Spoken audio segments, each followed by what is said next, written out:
Assalomu alaykum, hurmatli hamkasblar. Sizlar bilan demak, ta'lim buyruqlarida bitiruv malakaviy ishlarini biriktirishni oson yo'lini ko'rib chiqamiz. Birinchi bo'lib buyruq yaratib olamiz. Bitiruv malakaviy ishini demak, tasdiqlash to'g'risida yaratilgan buyruqqa talabalarni qo'shib chiqamiz. Talabalarni qo'shib chiqqanimizdan keyin mana bu joyda yuklab olish knopkasi bor.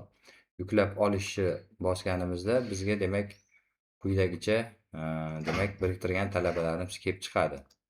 Mana shu kelib chiqqan talabalarimizni bitiruv malakaviy ishini originalini va ingliz tilidagisini kiritib yozganimizdan so'ng rahbar ism familiyasini demak kiritib boramiz. Rahbar demak quyidagi tartibda kiritilinadi. Ism familiya familiya va sharfi bosh harflari. Mana misol uchun mana bu ko'rinishda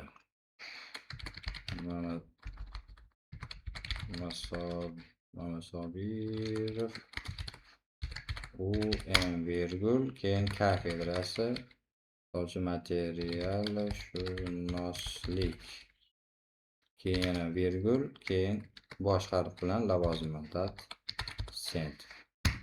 Shu tartibda qolganlari ham ilmiy rahbarlar kiritib chiqilinadi. Kiritib chiqilgan faylimizda demak keyin yana qayta yuklash mana bu knopkasini bossak mana quyidagi tartibda demak yuklanadi. Bittalab kiritishimiz shart bo'lmaydi.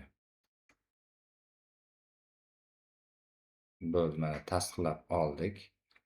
Tasdiqlaganimizdan keyin umumiy buyruq ichida demak ko'rishimiz qiyin bo'ladi.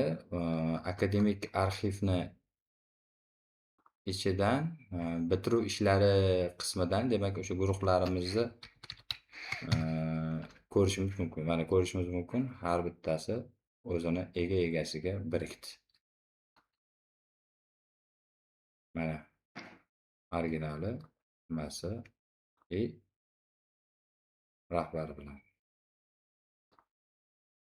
Marhamat, foydalaninglar.